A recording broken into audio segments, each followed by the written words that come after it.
Most of my life, I didn't ask the questions I really needed answered. Sometimes I was afraid of the answer. Sometimes I didn't want to hurt someone's feelings.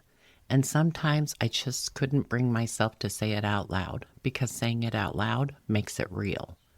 I know I'm not the only one.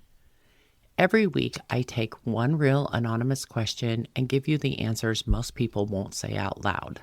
That's what this show is. That's why it exists. Now, before I go any further, I want to tell you something important. This show is going to go to some hard places.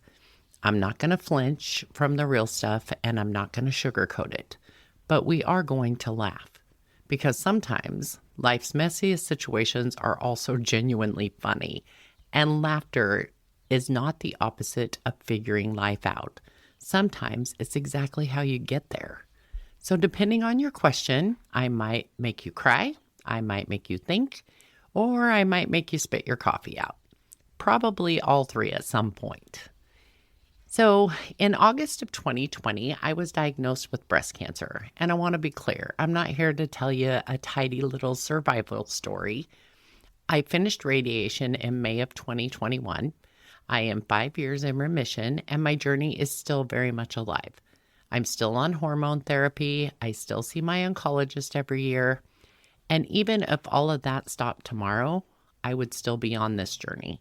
Because once cancer touches your life, it doesn't leave. It rewires you. How you see time, how you see relationships. What are you willing to put up with? And what are you finally done pretending doesn't bother you? It changes what questions you're willing to ask.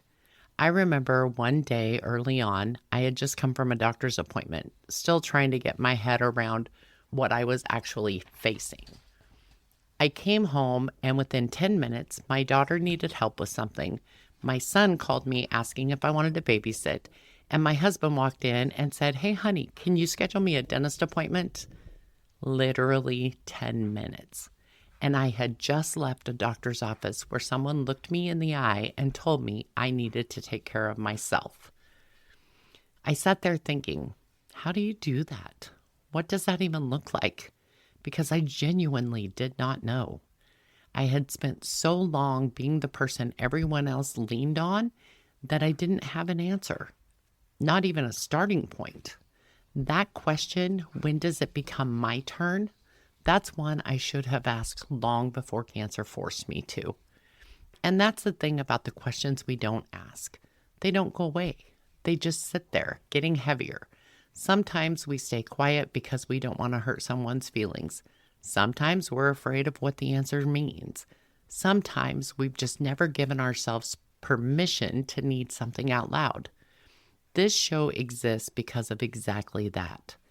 Ask Anita is a place to finally say the thing you've been carrying around, even if you're not ready to put your name on it. Every question submitted is completely anonymous. You ask, I answer. No sugarcoating, no judgment, no let's go, just straight talk from someone who has genuinely been through it. I am not a therapist. I'm not a coach. I don't have credentials on my wall. What I have is a life. A full, messy, hard, beautiful life. And I have learned some things the hard way that I wish someone had just told me straight. So here's what I want you to know. Whatever you're carrying right now, whatever question has been sitting in the back of your mind that you haven't been able to say out loud, you're not the only one. You're not too much, and you are not alone. This is your place. You're safe here. And now I need you to do one thing. Go to the link in the show notes and submit your question. It takes 2 minutes. Nobody will ever know it's you.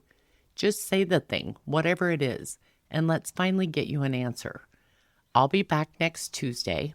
And listen, you got this. Not because it's easy, not because it won't be hard, but because you're stronger than the question that's been sitting in the back of your mind keeping you stuck. You got this. I'll see you Tuesday.